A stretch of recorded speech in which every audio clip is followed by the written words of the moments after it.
Good afternoon. My name is Alexandria Ferguson, and I am with O&M Partners.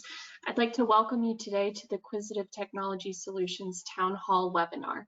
Quisitive trades on the TSXV under the symbol QUIS and on the OTC under the symbol QUISF.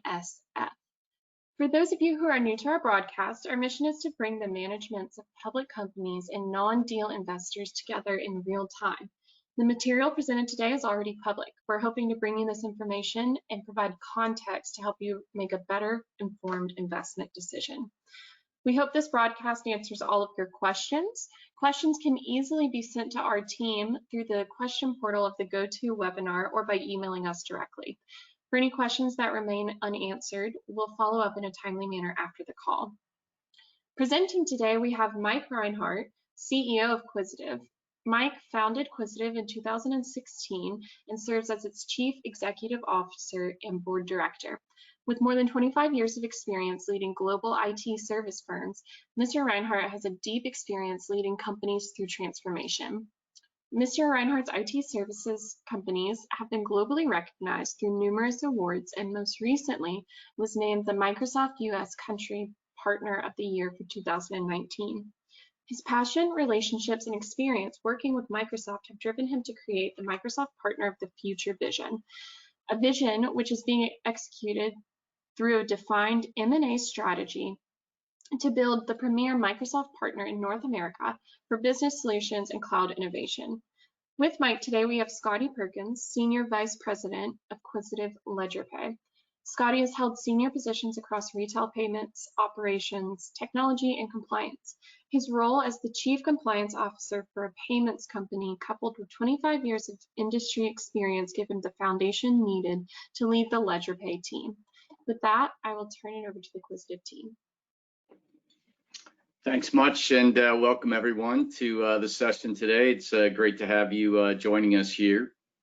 Wanted to share with all of you a hearty welcome, and hope all are safe and healthy and navigating through some very interesting times in the world together.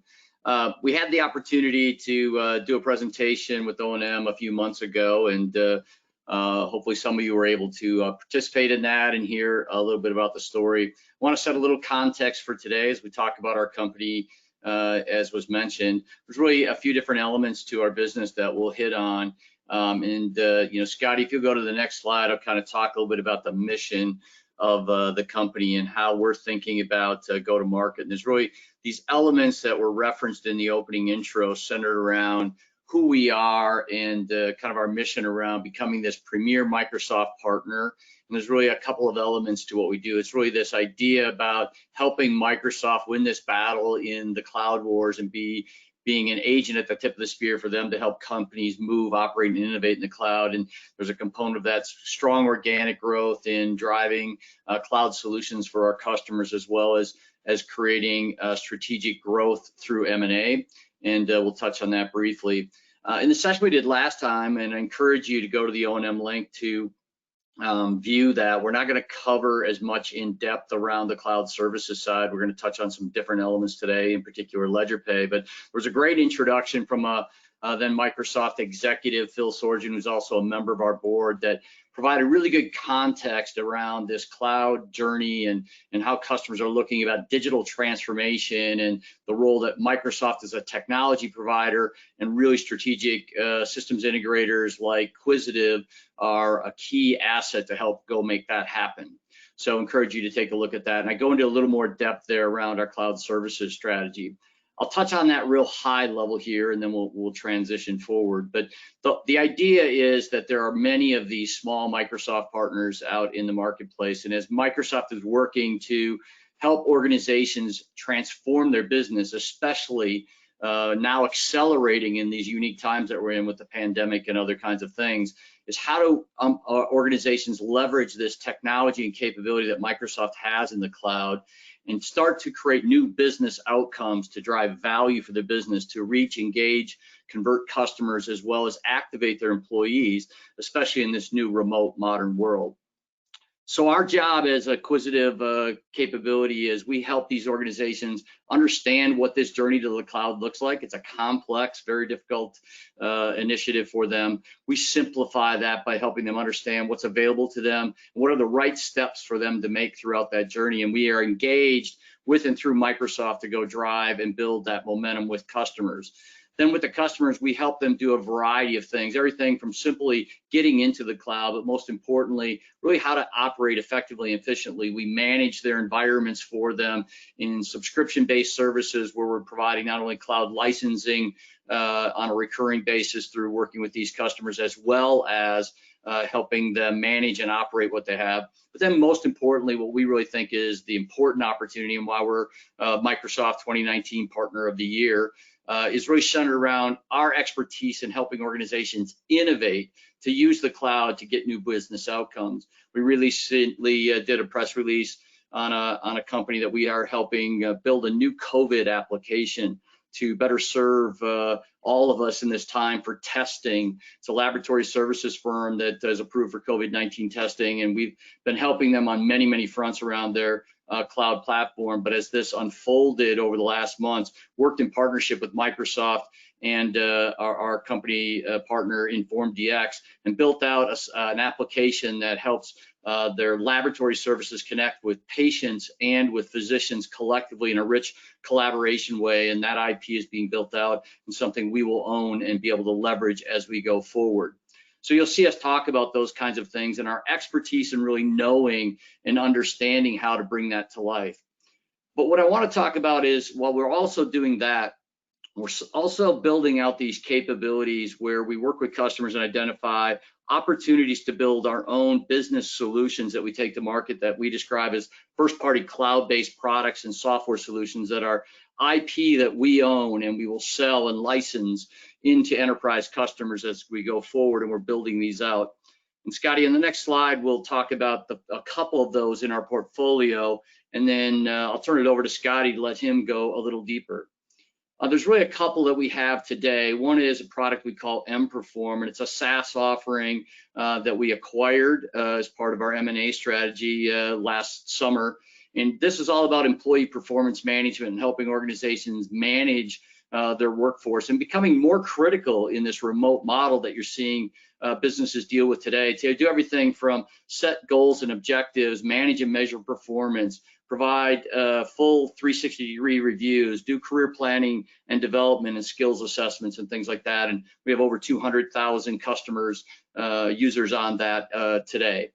The second is we identify these business challenges, and one of them is a product that we've been investing in. And we touched on this briefly last time and got feedback that people would like to learn more about the LedgerPay product, which is this first ever cloud-based payments intelligence platform that really helps brick and mortars and e-commerce world for the first time ever come together and really provide rich insights from data that's been historically about a transaction world that we live. And it's a very antiquated industry, and Scotty's going to touch more on that and dig deeper into that. So I'll be back later to kind of do a little summary as well as also answer questions and things. But I'd like to turn it over to Scotty Perkins, who, as they mentioned, is the head of our innovation group and leading LedgerPay, and he's going to share a little more about LedgerPay and how that product is being activated to solve unique new problems for our customer set. Scotty?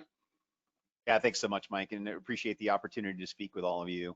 So I'll just start right in with what is LedgerPay. LedgerPay at its core is a payments processing platform. It's a direct payment processing platform in that it has the ability to connect everything from the point of sale at a retailer or at a quick serve restaurant or other merchant, and connect it all the way back from that point of sale all the way back to Visa and MasterCard and process payments. And it's pretty unique in that regard. But it's actually more than that, in that it's what we call a payments intelligence platform, and that we recognize the ability of the payments flow in a consumer experience with a merchant to be able to provide a lot of insight into how to best service that customer by leveraging the data that's created through the payment processing to understand what consumers are purchasing, what their preferences are, and to help that merchant provide a better customer experience through additional promotions and better assortments and so forth as they go over time. So let me talk to you a little bit more about what that looks like. Imagine you've got a consumer that visits on a regular basis a merchant, say a convenience store or a fast food restaurant of their choice, and they visit them on a regular basis. But there's not a lot that restaurant, unless they make a significant investment in loyalty programs and so forth, there's not a lot about that restaurant that allows them to know about what that consumer is and what their preferences are and how to expand that experience for them. So we've introduced the LedgerPay payments intelligence platform that has this proprietary technology that actually understands how to extract that payment information and turn it into a form of data that is useful to do additional machine learning and data and analytics capabilities that helps those retailers provide better promotions, lower their operating expense, and increase loyalty and increase revenue through customer retention over time. So expanding on that a little bit, when we were forming up LedgerPay through the experience that we had, and Mike mentioned that our team has extensive experience in both the retail and payments industries, we noticed that retailers typically experience two distinct problems. The first problem is a time-honored problem around just the expense and the hassle associated with accepting a payment from a consumer. If you ask any merchant that runs a business, especially a convenience store franchisee or someone who runs a grocery chain, they'll tell you that just the amount of time and energy it takes for handling electronic payments for consumers for what it costs them out of their normal operating margins is pretty extensive. So, in many cases, their operating margins ultimately end up being less than what they end up paying for paying the banks and Visa and so forth for interchange fees. And there are lots of different players in that space that take their own cut in the process of accepting electronic payment from a consumer at a point of sale. And we have the ability through our technology, taking a lot of that complexity and a lot of that cost out of the equation, both through using the power of the cloud, but also just through simplifying the number of layers that are associated with that process and our payments platform and providing that same experience to solve that pain point. The other pain point, which is historically been different than payments, and not a lot of folks have recognized that these two problems are related, is the problem around consumers just don't necessarily know who their consumers are.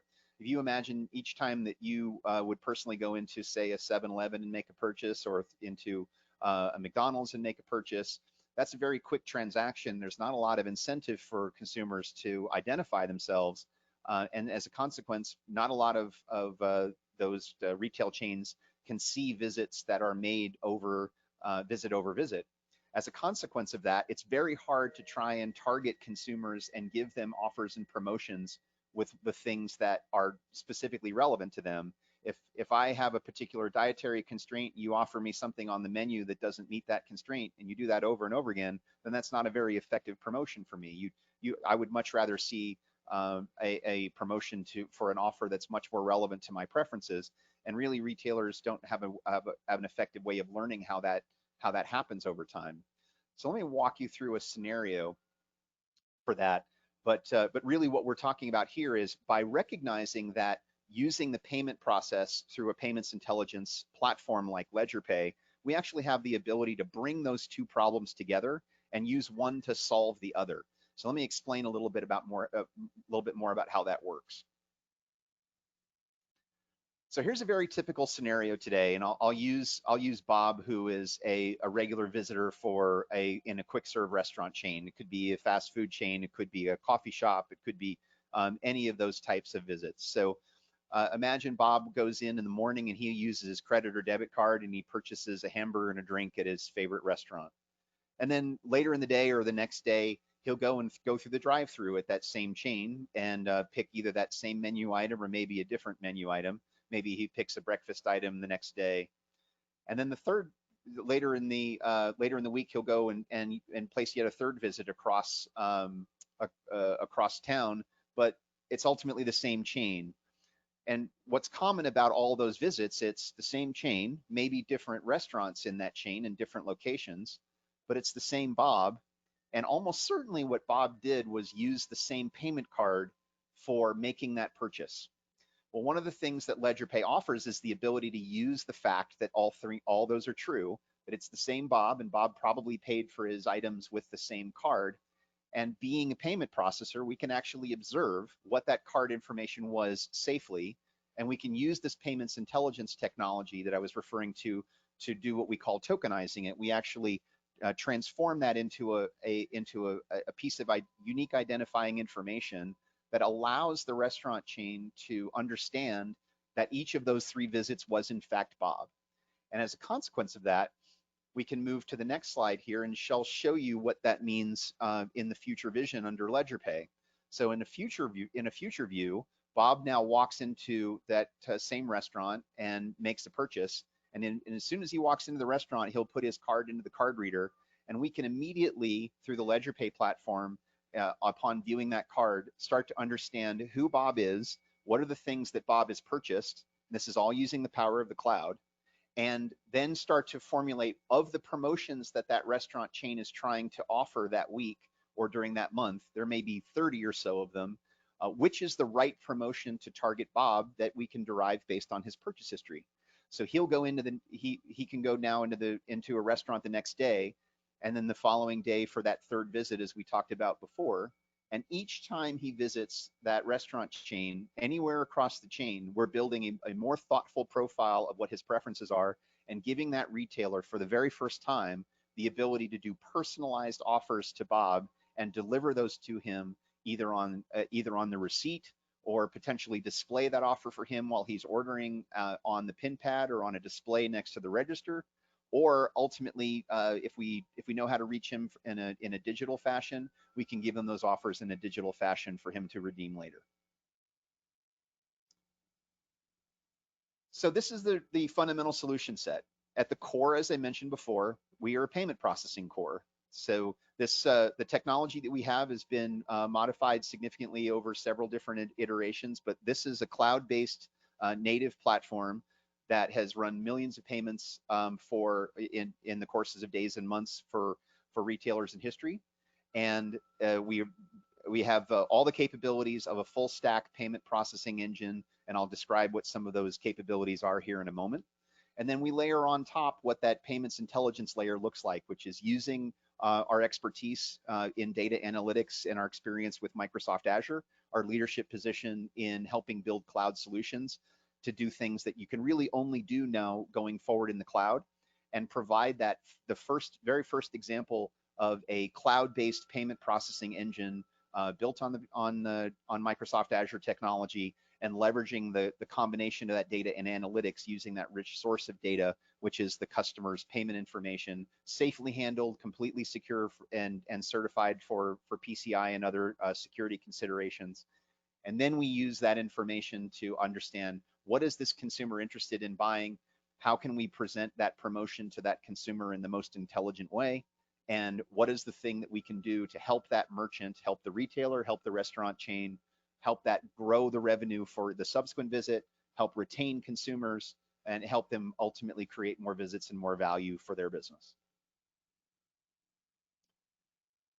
Other components of the LedgerPay platform, we have rich reporting capabilities. As I said, we're gathering a lot of information about both what the customer purchased each time, as well as who they are, and allows us to create what are called longitudinal profiles.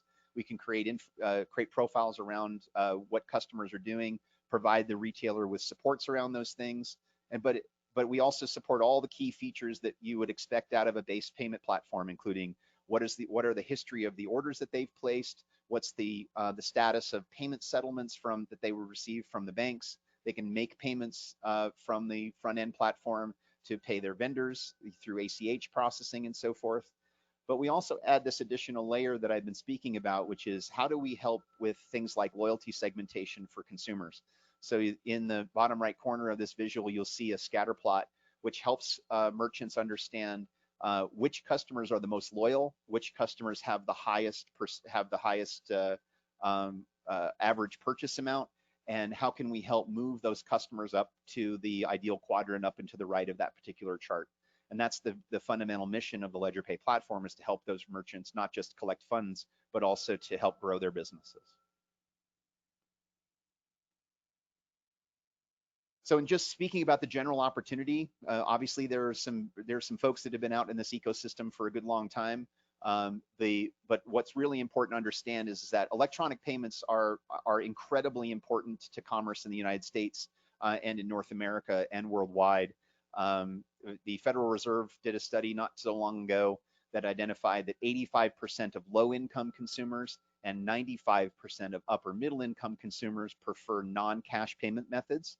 And every one of those non-cash payment methods, whether it be card-based or whether it be mobile phone-based, those are all electronic payments that we can track using our payments intelligence technology that we've been speaking about. And over time, you see that the card-based payments and retailing in general, in especially brick and mortar and in person, are growing. Now, we fully support electronic commerce transactions. That's certainly part of our wheelhouse as well.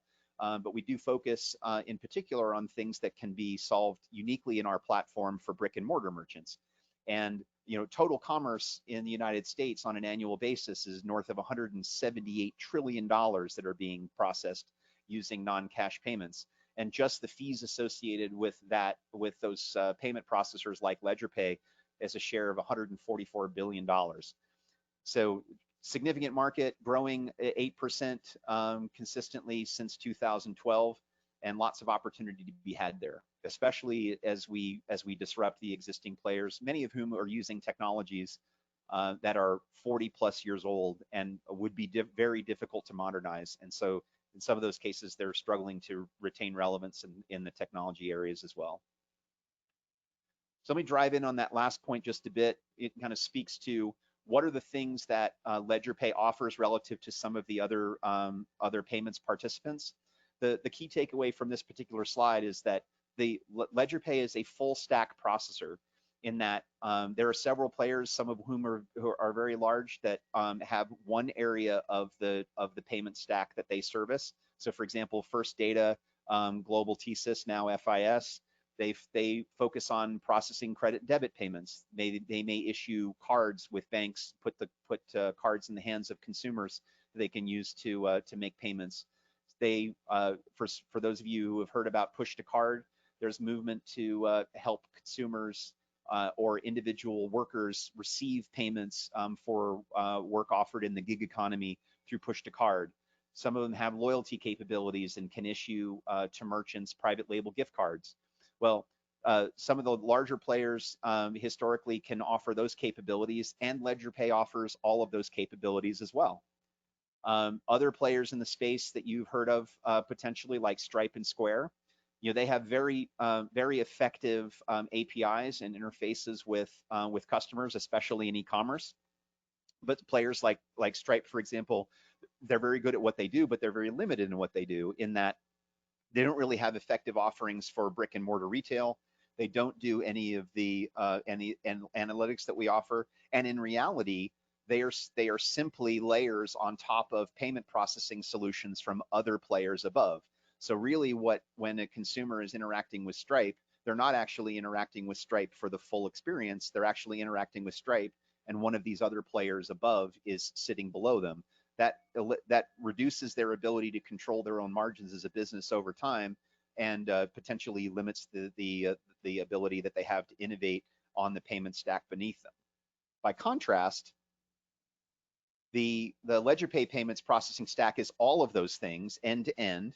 As I mentioned before, we control everything from a technology perspective, from the point of sale all the way back to being able to process payments to Visa and MasterCard, American Express, and Discover, and have all kinds of commercial payables capabilities as well that we can leverage for merchants as they need them.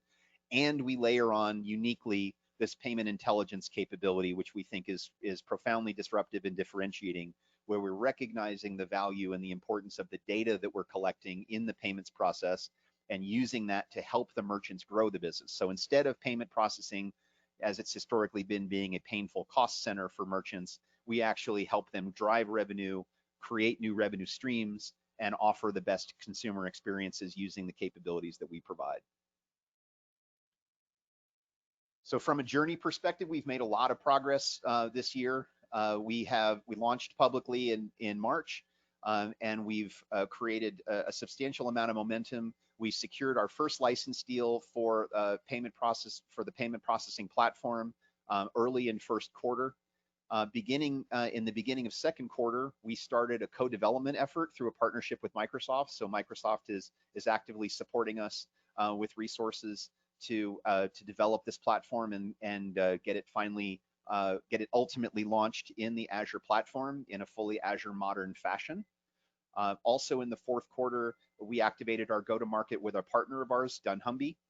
For those of you who are not familiar with who dunnhumby is the market leader globally in helping retailers understand how to best to deliver consumer insights. Things like who are your preferred customers, what customers prefer from you, what are the pricing strategies that would work most effectively, how should you assort different products and services in order to best reach your customers. That's what dunnhumby does. They're a subsidiary of Tesco. They run all of Tesco's personalization capabilities for their website in the UK and across Europe.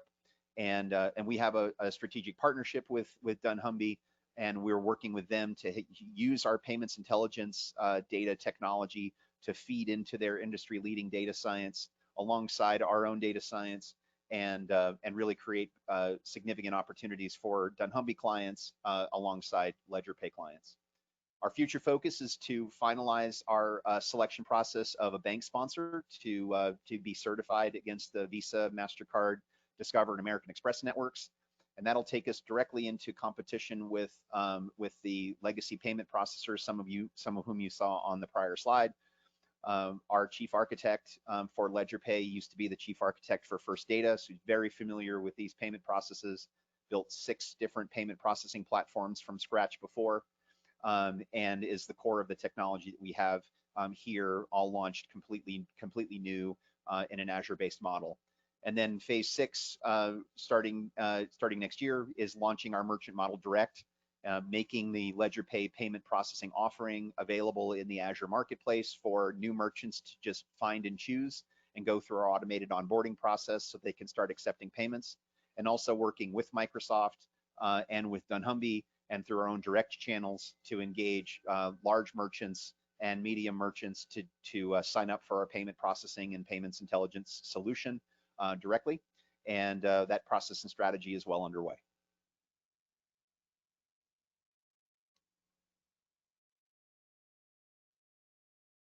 So that's what I had to share with you for the moment. If there are any questions, I believe we're ready to transition over to Mike, and we can field those questions going forward. Great, thanks, Scotty. So, obviously, Scotty was able to give you hopefully a little perspective on the LedgerPay platform. And when you think about Quisitive and LedgerPay together, there's really these 2 components to the business, as I described, this high growth cloud services business that's in this really exciting era that's growing both organically and through M&A. And then this really strong optionality that we present through a fintech play in LedgerPay, that the product's been built, the product has been launched in market. Scotty did not mention, but we secured our first contract, which we had press released in March. That contract's a multi-million-dollar contract with our first customer. So beyond this phase of it being a product that we're taking to market and bringing to life, but actually now securing customers and generating revenue, and we'll start to see that reflected in our financials here beginning too. And the next slide kind of talk about sort of the summary, and then we'll move into the Q&A section. But we've got this great leadership team across both of these pieces of our business, former executives with Microsoft, long history and strategic position with them as a partner, including being one of their top 5 partners here in the US, and close alignment to them. We have recurring revenues through a mix of services that we provide, including licensing and subscription revenues along with services, as well as then these products that we're creating that Scotty talks about, both the M-Perform product I mentioned earlier that's been in market for some time, and now LedgerPay bringing to life, that we think brings this unique investment opportunity across the 2 pieces of the business that drive high value and growth in both pieces. So with that, we certainly appreciate your time today. We will turn the floor over for any questions. Great, thanks to both you, Mike and Scotty. for your presentations. We're going to start today's Q&A portion with Martin DeBovis. Martin, it looks like you're unmuted, so go ahead and ask your question.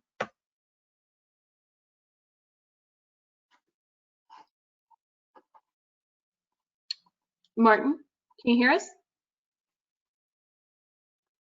All right. We'll circle back to Martin. We're going to turn to Doug Loud. And just a reminder to all of our panelists, as I call you, you have to unmute yourself as well as I will unmute you. So just look for the green microphone button, unmute yourself, and then you're free to ask your question. Oh, hi, Doug Loud here. Can you hear me? I hope. Yes. I have a couple of questions because this is a very interesting situation. In one of my prior lives, I spent a long, long time as a developer. So one of the things you touched on early on was being Microsoft Partner of the Year. I'm not sure that the audience all understand that that's a big deal. So could you touch on that briefly? And then I have two more little questions after that. All right, sure. Well, if you're a developer, you should call us. We're always looking for good developers. So happy to have a conversation about how you can help us.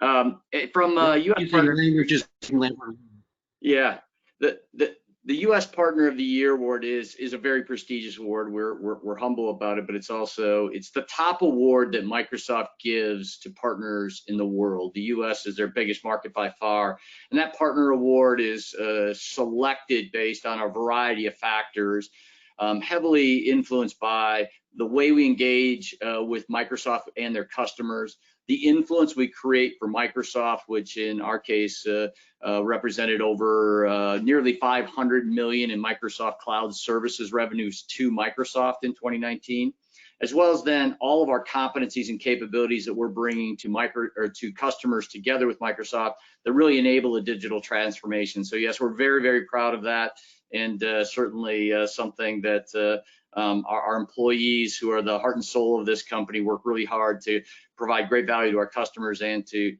Microsoft. We're proud of that award. That's great. My other one was, when you use a client cloud, do you then continue sort of choice of a consulting provider to develop a stream of business?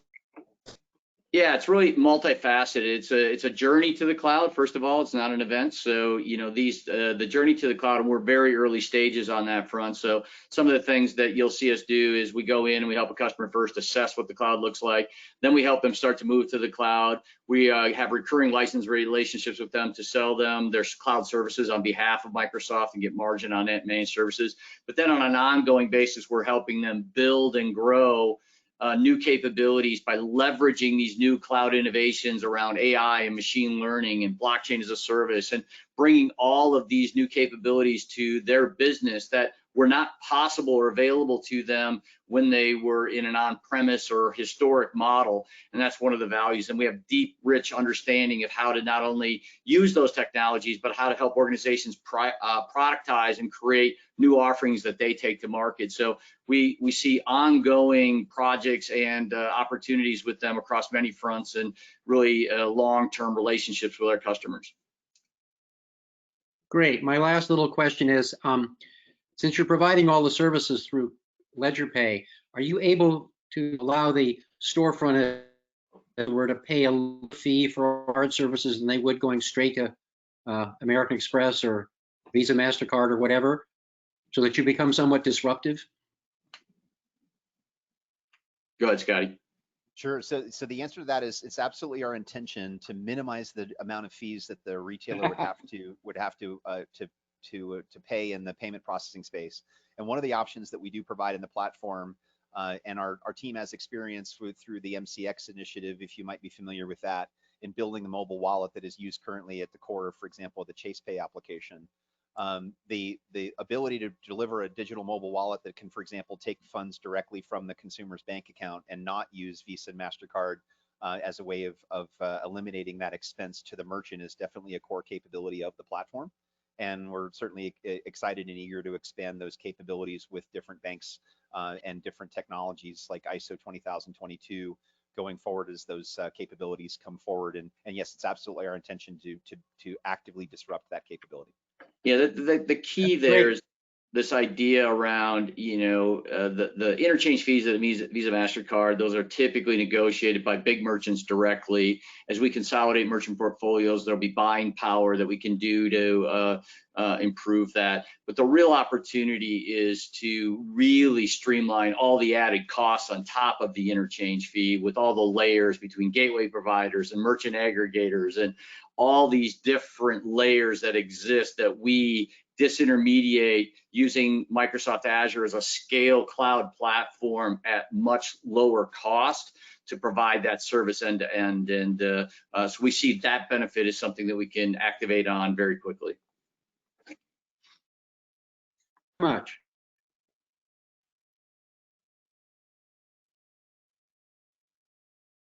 Thank you, Doug. We're going to turn now to Harry Glancy. Harry, what questions do you have today? Hi there. I'm wondering if you can talk a little bit on the sales cycle, specifically for LedgerPay. Sure, I'll let Scotty jump in on the backside. I'll start out with, we have a separate, there's really kind of multiple channels that we're taking LedgerPay to market. Obviously, first is what we discussed on the dunnhumby motion through their partnership. They have a established brand in the retail universe with many big name retailers. And so as part of what we're doing with them is jointly going to market with them and have active discussions with numerous customers with them in various stages of conversation, really centered around the tokenization capabilities we've been talking about, and really bringing payment intelligence to this and how it complements their set of services that they have with their customers. So that's one motion that we really launched this quarter, and just getting that momentum going, and we'll start to see that build in the coming quarters as we go to market with them on the backside of our launch at the end of Q1. The second channel is obviously a direct channel. We have a direct sales force that we have dedicated to LedgerPay, as well as then obviously the cloud solutions business. As we look across the various retail and CPG and even some of the banking arena customers that we're working with, we're bringing this as an added capability to market. And Rev19, one of our first customers that we announced around this, is a great example. They were first a direct customer of our cloud services business, us helping them leverage Azure and other cloud services to run and operate their business, and then introduce to them the concept of the LedgerPay platform, which helped them embrace that and bring that forward. And then obviously the next kind of channel is we're working closely with Microsoft to develop a go-to-market channel with them through their industry-focused sales teams, and building out that, again, under the value of not only LedgerPay as a direct motion, but the complement of what it is for the broader cloud and why Microsoft sees that as value. And so we're bringing those channels together and have opportunities at various stages across all of those. These are not short sales cycles, I will say that. These are not things that you go meet with somebody Monday and they buy on Friday. You're talking about major value add services to their business, helping them understand that, and then going through a process to do this on that. And on the payment processing time, there are times where they there are cycles where their existing contracts come up and some of those kinds of things. But on the payment intelligence platform side, we can go introduce that at any time to customers and go to market with them independently or collectively together. I don't know if there's anything you want to add to that, Scotty. Yeah, just a couple of brief things. I wanted to highlight again just the position and the position of Microsoft in the retail and consumer goods space. It's relatively well understood that Amazon does not necessarily have a good profile as a cloud solutions provider in that industry, just because of the potential competitive factors associated with that. And as a consequence, you see that Microsoft has announced some incredibly strategic deals with the largest players in the world, and has a dominant position from a cloud provider standpoint in that industry. And as we talked about before, with our relationship with Microsoft as our position as the US Partner of the Year, it gives us an opportunity to really work with the field sales organizations and build some pretty rich go-to-market strategies with that field selling organization, and hit well above our weight class with respect to engaging those customers and giving them those value propositions. The second thing I would add is because we understand both sides of the problem that I was speaking about before, we understand the payment side and we understand the consumer engagement pain point side. It gives us the opportunity to actually respond differently to lots of proposals that would come across the bow and really have a 1 + 1 = 5 type of value proposition when we respond to those proposals. So we're currently responding to several different RFPs. And what's interesting about the collection of RFPs that we are responding to in the space is that on the one hand, some of them are really focused on payment solutions. And when we get a proposal around payment solutions, we can go in and say, yes, we can absolutely solve your payment solutions issues, and we can do so as well or better than anyone. But oh, by the way, we can also help you solve this marketing and consumer engagement problem that you probably weren't thinking about in the context of this payments response. So let's bring those messages together and help you understand what the much larger value proposition of selecting us as your partner going forward to do that with. And it's the early responses we have been very resonant in that space. And then similarly, we are also getting we're being asked to participate in proposals related to the marketing and consumer engagement, some of whom are introductions from our partner dunnhumby, and some that we have received through our own relationships and organically. And we get an opportunity to respond to those proposals in the same way, but in the opposite direction. We can say, yes, here's our solution to solving the problem of knowing your consumers much better than you do, and providing intelligence around consumer engagement strategies and how you can better improve that through cloud solutions. But by the way, you probably have this pain point that every retailer has, which is you have this problem of your payment solutions very likely costing you more than you are comfortable with. Let's talk about solving those two problems in kind and creating that opportunity for ourselves in those responses as well.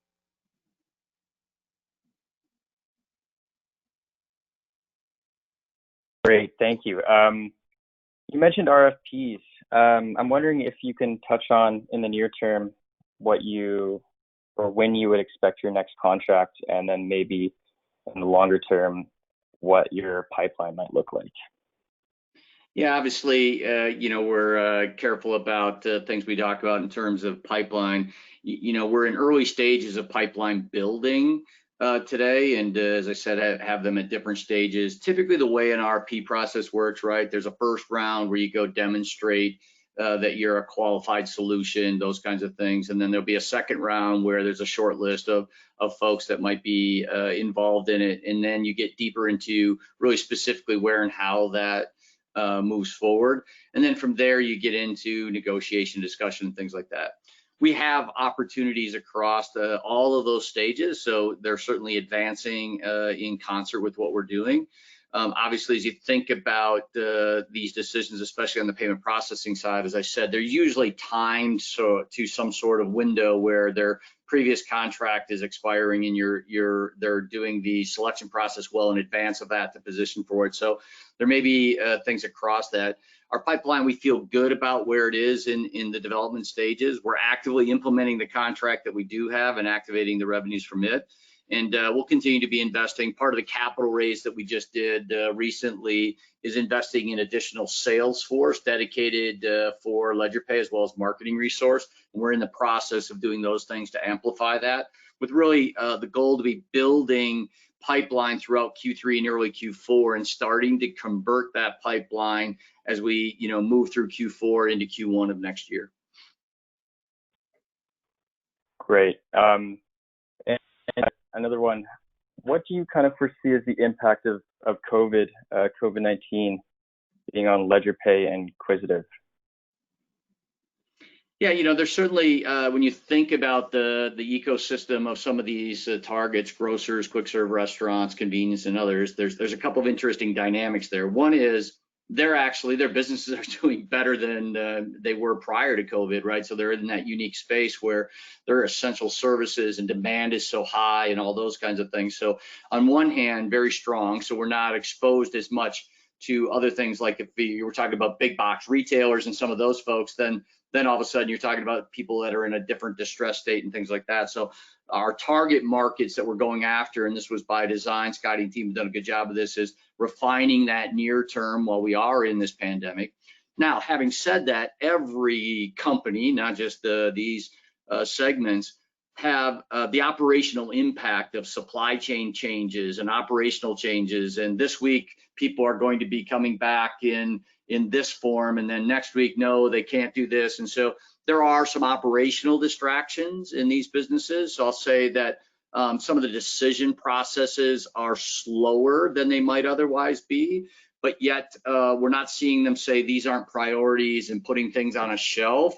The discussions we're having are advancing, but maybe just a little slower. I'd say that's probably the biggest implication that I'm seeing on the process, and mostly just because they're trying to juggle so many things in their operational businesses that this is a priority, but it can't be as high a priority maybe as it would have been if there wasn't COVID. I'll just add just a couple of brief points to that. I agree with everything that Mike said. The first thing was there's no question operationally there was a lot of disruption in some of our target customers early in the year, where a lot of those same customers were kind of refactoring how they operated day to day and adjusting traffic routes through their stores and handling pickup and delivery in a slightly different way. But I think a lot of those are currently in the process of healing and so forth. For all good reasons, and it's a good story to tell. The other thing I would say is in a former life, I was working in a payments company that was really focused on consumers that were un and underbanked, and we were servicing a market that grew to about 30% of American households after the financial crisis of '08. And it was people shifting away from electronics payments. One of the things that's happened rather remarkably suddenly is that shift is starting to come back. Now that you have issues related to COVID and operational issues for touchless payments and things like that, and remote pickup and delivery, and also people not wanting to handle currency as much, we're actually seeing electronic payments as a percentage of the total transaction count significantly growing again. And so when you have some retailers that have historically been 50 to 60 +% cash for the down market merchants, and some of the larger merchants that are perhaps 60 to 70%, that remaining gap is starting to close, where you're starting to get really outsized percentages of transactions that are more electronic, and that's a good fact pattern for us. That's great. Thank you. Just one last question. I'm wondering if you can touch on sort of the size of enterprise that you typically target for your cloud integration services, and also the size of merchant that you look to target for your LedgerPay solutions. Yeah, so on the cloud solution side, kind of when you think about that, as we've described before, typically you're going to see most of these companies are going to be and these will all be U.S. numbers for the diverse audience here. We do all of our reporting in U.S. dollars, but probably 10 to 50 million a year in annual revenues is kind of the sweet spot. There'll be exceptions above that, but that's there's a lot of good quality companies in there. Their EBITDA margins are going to be in that 10-12% EBITDA. So good businesses that are growing and fit our portfolio. So that'll be kind of the macro level there. And then on the merchant side, I'll let Scotty talk about it, but again, we have a two-pronged strategy there. Really, one is there's, especially in partnership with both Microsoft and dunnhumby in particular, is some of the very large merchants. And then there's I'll call it our Main Street play, which is a scale play as we deploy into the Microsoft Azure cloud and activate our bank sponsorship and those things, where we'll be working with, scale plays across mid-market and small market. But Scotty, I'll let you touch on that a little. I don't have much to add there about the large merchants. Again, being respectful of not naming names, but you're working with largest merchants that we're currently talking to in pipeline. Brands that my kids recognize, so it gives you a sense of how recognizable and large they are. But also this long tail opportunity where making it possible for anybody to go and just go through an automated sign up.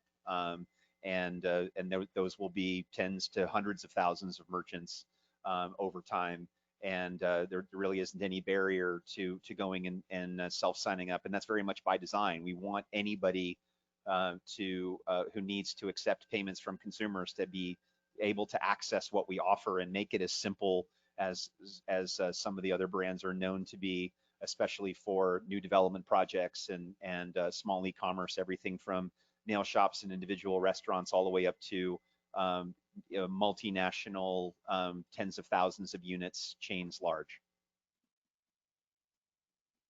Great, thank you, Harry, for those questions. That was fantastic. We're going to turn now to Hannah Sadiq. Hannah, can you unmute yourself? You're self-muted. There we go. Yes, hi. Can you hear me? Dan. First of all, thank you, Mike and Scotty, for a great presentation. I am an educator. I teach at the City University of New York, and I'm also an executive board member at the Boston University Agile Innovation Lab. So my question is actually based on these technologies, cloud services, machine learning, and AI. And I was just wondering if you could give me some insight on how they would impact the education industry, the products and the services, and then finally, could it help increase student retention? Scotty, I'll let you talk specifically. So I'll say to start with that education is not a focused vertical for us. We operate more in commercial than regulatory kinds of areas. We spend a lot of time in healthcare and financial services and things, but not education. But certainly, as you think about how organizations are starting to apply that, and certainly there's all kinds of new challenges to this. Scotty has done some things from an innovation side and may have some macro level, but it's not a core part of our business. I will say that. Yeah, so just speaking broadly across cloud innovation, I have a passion for education as well. My family are longtime educators as well, and my wife actually runs campus services for a major university here in the Northwest. So I hear a lot about those issues on a day-to-day basis. Generally focusing around cloud innovation, clearly one of the areas around machine learning and AI is in research. So I'm not necessarily related to this conversation, but I'm a trained microbiologist in a former life. So understanding the ability to process data and get data insights just in large sets. And there's any question that Microsoft is the leader in the ability to apply machine learning technology and AI to any number of different problems related to data and analytics, and especially in the sciences. We also have a lot of capabilities as a practice in an area that's certainly very important in the age of COVID, which is remote learning and remote teamings. So we have a pretty rich practice in using Microsoft Teams to do remote meetings and remote engagement. Microsoft has spent a lot of time highlighting use cases like that, especially there's a couple of case studies that were highlighted in one of the Microsoft events not too long ago in New Zealand, doing remote education and using the capabilities of the cloud and Microsoft Modern Workplace in that space.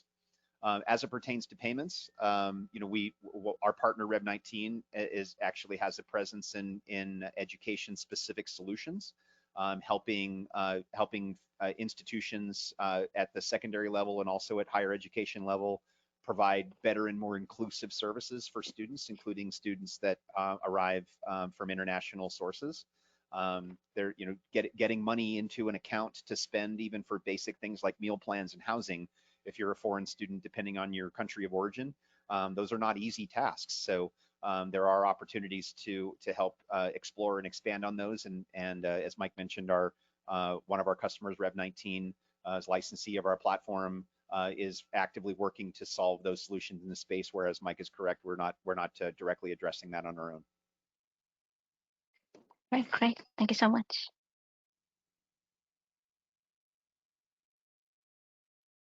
Great, thank you. We're going to turn now to Will Kassar. Will, do you have any questions? If you do, please unmute yourself. Hey guys, can you hear me? We can. Yes. All right, awesome. Thank you guys for running this today. So I just have a couple questions. So first off, is there any hardware cost associated to implementing LedgerPay? in many cases, the hardware cost would be associated with whatever terminal that the retailer uses in their environment. Because of the certification requirements, they may ask us to guide them on which terminal to put in to add to the point of sale that we can install our certificates on and use for the requisite encryption to safely handle that payment process. But those are pretty steady state and baked in costs that are normal cost of operation for a retailer at each register. So that would probably be the best way I can answer that question, unless there's another angle you'd like me to try and explore. Well, I think the one angle there, Scotty, is there's an element of connecting to Visa that requires a proprietary hardware device that they supply to any processor that is executing payments that has to be a conduit between the cloud instance that we would operate and run and the actual transaction with Visa. That is an element, but again, it's not a significant component. Predominantly, our solution is a cloud services based solution. Correct. Awesome. Thank you. Another one is Microsoft likes you guys because you bring business to the cloud. So well, that would be a question.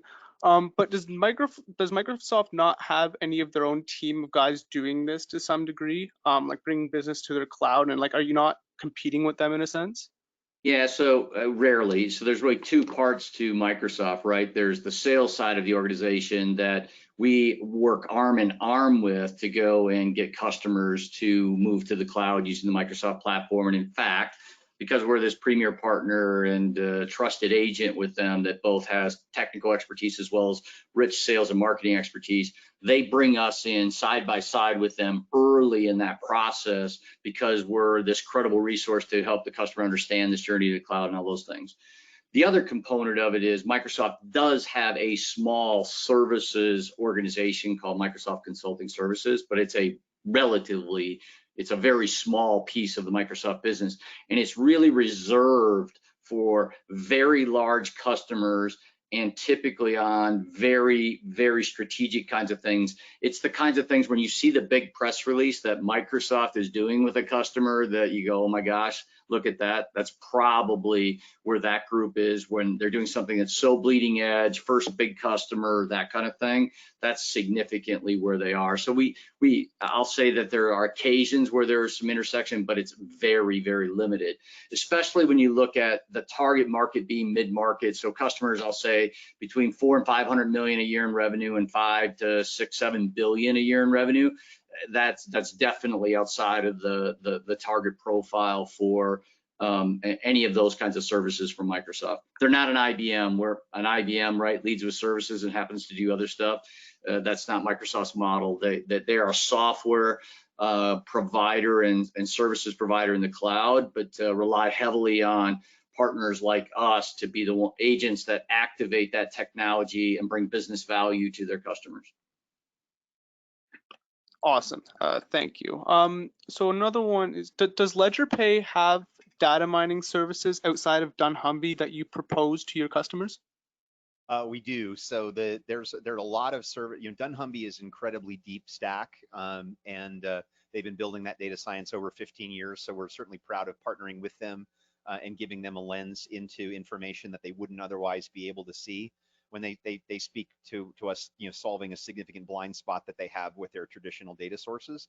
But there's going to be a healthy swath of merchants that simply don't need that level of depth for what they do. And as part of I showed a couple of screens there early in the presentation around what are the some of the straightforward analytics that we can provide that are both very helpful and impactful, but not nearly as sophisticated as you would need in order to engage in a consulting engagement with a dunnhumby. A good example of this is that loyalty segmentation, kind of understanding, oh, we've now observed this customer in a way that you wouldn't have been able to observe before. We've observed this customer has done 6 different visits, and oh, look at that, their average spend is actually higher than we would have thought it would have been, and we can now classify that customer as being someone who would be a good target for this particular type of promotion or this other type of promotion. It's also a really great way to understand when consumers would purchase over time.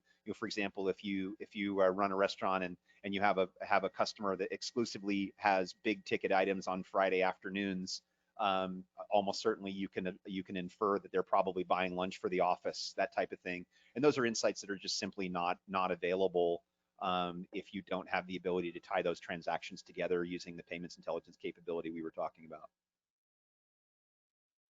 Awesome. Thank you. So that's all it for me. Thank you. Great, thanks, Will. We're going to try Martin DeBovis one more time. Martin, did you have any questions? Well, unfortunately, I had to step aside. I missed most of the presentation. But are you involved internationally, or it seems like the software could go over borders easily?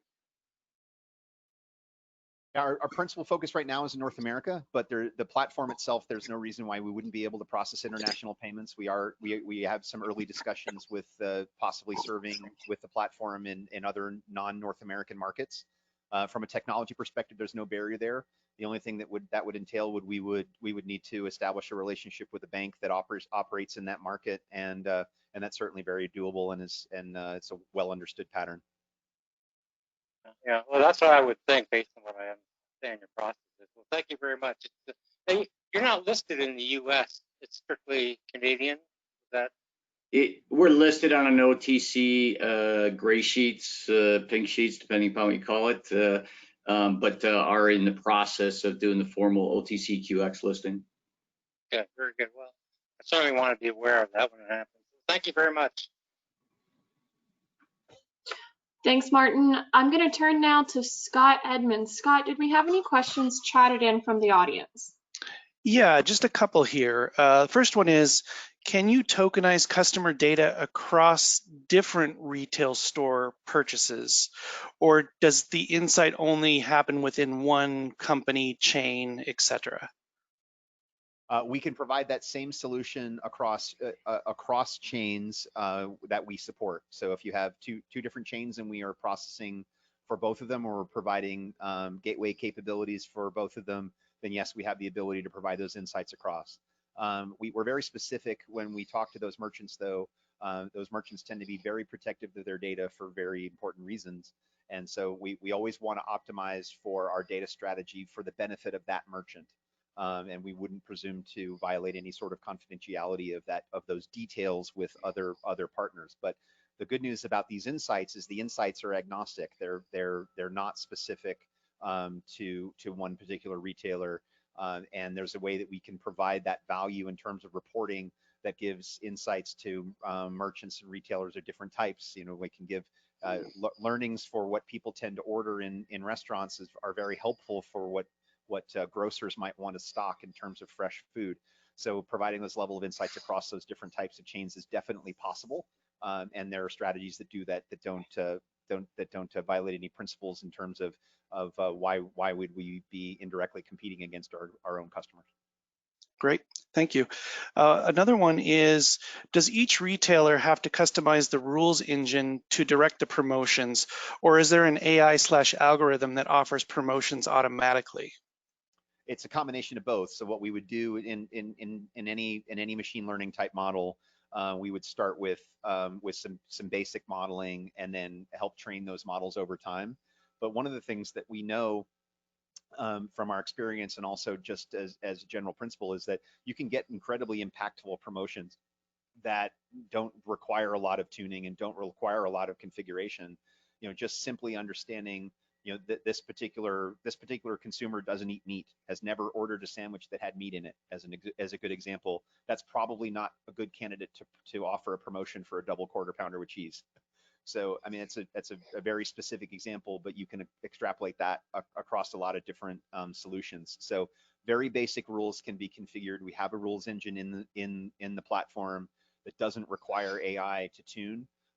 And we can apply those AI and machine learning sensibilities on top of that as we want to get more sophisticated over time with the merchant's help. Great, thank you. Final question actually is a follow-up question from one of our panelists earlier, from Doug Loud. Assuming your COVID testing project works out, will you be receiving fees based on its usage? In the case with the first customer, that would not be the case. was a joint investment that we made, Microsoft made, and the customer made. So in their case, it is a license right to use it as part of us jointly developing it together. That would be the case as we would look to apply this to other customers in the future. Well, that's all the questions we have from the audience. If we get any more, we'll certainly send them to you guys for you to have the ability to answer. Great. Thank you. Thanks much. Thanks, Scott. That concludes our Quisitive webinar then. I will turn it back to you guys, Scotty and Mike, for any closing remarks that you still have. Yeah, so appreciate the time today and the great questions. A lot of good insight there. Hopefully gave you a little deeper flavor of this LedgerPay product and where it fits in to our family and portfolio. Again, encourage if you haven't to watch the previous video and get kind of the other context around the cloud services and things that we're doing there to complement this. We're certainly excited about our business. We've got great momentum building on both sides, and certainly feel like we provide this really interesting investment opportunity across these capabilities, and look forward to sharing more with you. Please reach out to us, let us know. Encourage you to go on our website and sign up for our investor relations. We do a newsletter every 2 weeks. Our marketing team does a fantastic job of helping keep relevant topics about the company and what we're doing available to you if you proactively sign up to do that. So thanks so much again. Have a fantastic week, and again, everybody stay safe and healthy. Take care. Thank you both, and thank you everyone for attending.